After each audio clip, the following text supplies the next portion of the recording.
علامہ اقبال علیہ رحمہ فرماتے ہیں کہ میں گھر آیا اور ہمارے گھر کے سامنے ایک سائل کھڑا تھا.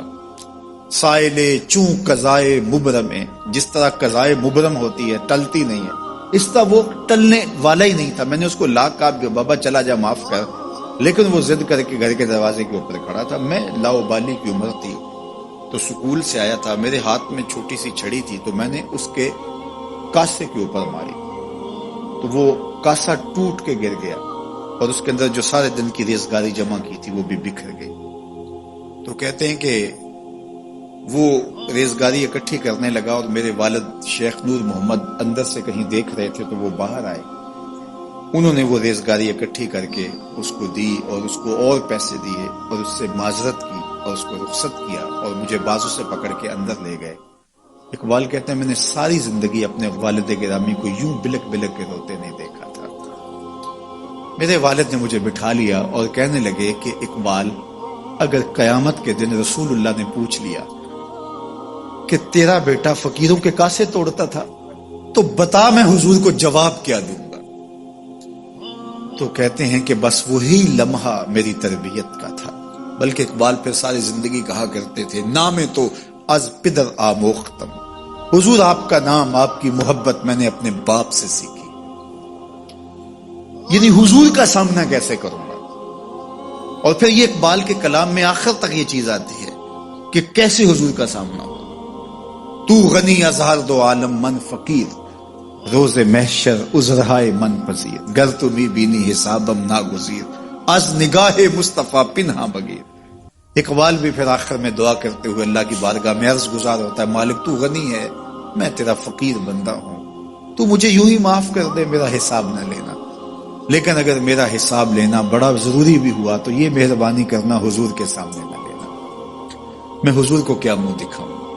تو یہ فکر ملی کہاں سے؟ یہ باپ کی تربیت سے ملی، یہ ماں کی آغوش سے ملی. تو یہ ماں باپ کی ذمہ داری ہے کہ بیٹا جب کسی کا دل توڑے، جب کسی سے زیادتی کرے تو باپ وہیں اس کا راستہ روکے.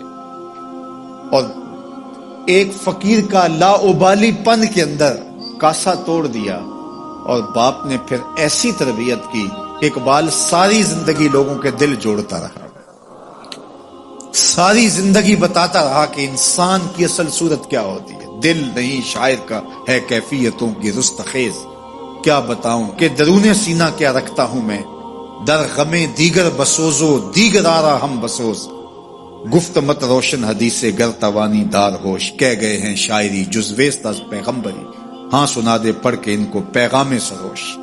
وہ کہتا ہے دوسروں کے غم میں جلنا اور پھر اس غم کو جہان میں پھیلا دینا، اسی کا نام شاعری ہے. پھر اقبال نے وکری شاعری کی، شاعر تو اور بھی ہیں لیکن اقبال کہتا ہے شاعری از مثنوی مقصود نیست، بت فروشی بت گری مقصود نیست، کشتائے انداز ملا جامیم، نظم و نثر او علاج خامیم. وہ کہتا ہے کہ میں یہ بت نہیں بنا رہا کہ یہ غزلیں تراش کے اور یہ نظمیں تراش کے لوگوں سے داد وصول کرو. بلکہ کسی نے اقبال کو کہا یار کوئی غزل تو سناؤ، تو اقبال رو پڑا، کہا حضور میں اپنے شعروں کی داد قیامت کے دن آپ سے ہی لوں گا. یارا مرا غزل خانے شمردن، یاروں نے تو مجھے غزل خان سمجھ لیا، میرا تو مقصد ہی اور ہے. بلکہ ان شعراء پہ تنقید اقبال نے کی. عشق و مستی کا جنازہ ہے تخیل ان کے اندیشہ تاریخ میں قوموں کے مزار، چشم آدم سے چھپاتے ہیں مقامات بلند، کرتے ہیں روح کو خوابیدہ بدن کو بیدار. ہند کے شاعر و صورت گرو افسانہ نویس، آہ بیچاروں کے اعصاب پہ عورت ہے سوار. ہر وقت لب و رخسار کے تذکرے، ہر وقت نشیلی آنکھوں کی کہانیاں، ہر وقت کدے رانا کی باتیں. کہا تم اس خول سے نکل ہی نہیں رہے، تمہاری شاعری صرف ایک عورت کے گرد گھوم رہی ہے جس نے اس کو تخلیق کیا، اس خالق کے جلوے بھی تو دیکھو نا. تو اقبال پھر اقبال بنتا ہے اور اس کو یہ شعور، یہ آگہی، یہ نور ملتا کہاں سے ہے؟ یہ باپ سکھاتا ہے. باپ کے بعد پھر مولوی میر حسن ملتا ہے جو استاد اقبال کو اقبال بنا دیتا ہے. تو یہ ماحول انسان کو سکھاتا ہے. تو میں اور آپ دیکھیں کہ ہم اپنی اولاد کو کیا دے رہے ہیں. تو کبھی بھی اپنی اولاد کو اس کی اجازت نہ دیں کہ وہ کسی کمزور پر ظلم کرے. جب کمزور پر آپ کی اولاد ظلم کرتی ہے، زیادتی کرتی ہے، تو پھر وہ بڑی ہو کر کے ظالم بنے گی، جابر بنے گی۔